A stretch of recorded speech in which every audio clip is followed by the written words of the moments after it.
Сәлеметсіздер ме оқушылар? Бүгінгі жаңа сабақ 22-ші сабақ. Мен бақытты баламын. Бақыт деген не? Түрік халқының ертегісі.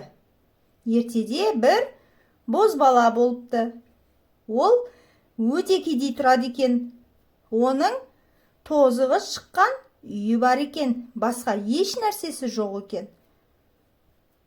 Ол бала өзінің кедейлігін айтып, үнемі мұңайып, жабырқап жүреді екен. Бір күні айтады: ой, шіркін-ай, мол байлығым болса, өмірім де жақсы болар еді. Сол кезде бақытты болып, қызықты дәурен өмір сүретін едім, деп армандайды. Егер менің көп ақшам болса, менің өмірімде өте қызық болатын еді, дейді.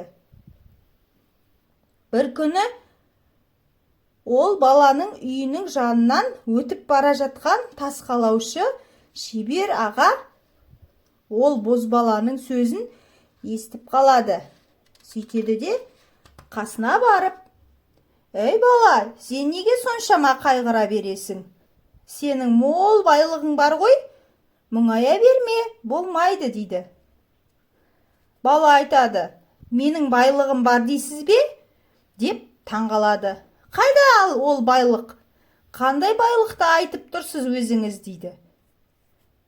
Сол кезде қария айтады: «Сенің баға жетпес байлығың айналаңды анық көре алатын көздерің.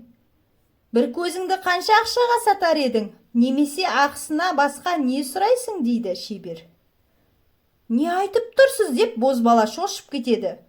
«Мен көзімді ешқандай ақшаға, басқа қымбат дүниеге де бермеймін», дейді. «Жарайды», дейді тасқалаушы. «Онда қолдарыңды кесіп сат, ақысына көп алтын аласың», дейді.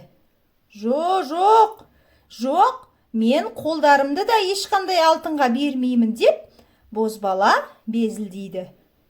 Балам, менің ойымды енді түсінген шығарсың», дейді тасқалаушы қария. «Сен өте бай, нағыз бақытты адамсың. Қайғыра берме. Көпті көрген мен сияқты қарттың сөзіне сен. Адамның ең зор байлығы денінің саулығы.